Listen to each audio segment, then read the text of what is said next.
The wildfires are engulfing entire homes as they sweep across acres of Los Angeles.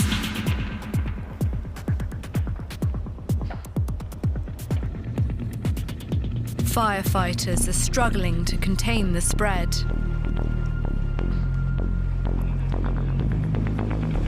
We are not out of danger. The National Weather Service has predicted that the winds are going to pick up and get worse. We're going to have the most significant wind event between 10 p.m. this evening and 5 a.m. tomorrow morning. So it's incumbent that everybody have a wildfire action plan for their home. The brush fire broke out on Tuesday morning in the coastal Pacific Palisades neighborhood. Strong, dry winds eased its spread into other areas in the foothills in northeast Los Angeles.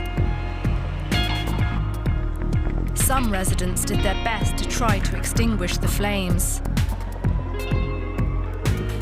Tens of thousands fled their homes, causing traffic jams on the narrow roads. Some escaped just in time.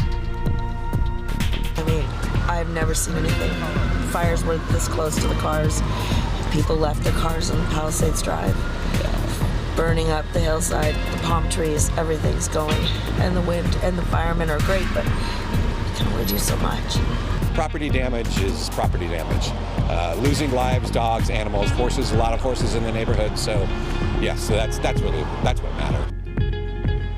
The blazes raged across thousands of acres in a matter of hours. Off-duty firefighters are being called in to help their colleagues on the ground, who are now facing a battle on several fronts.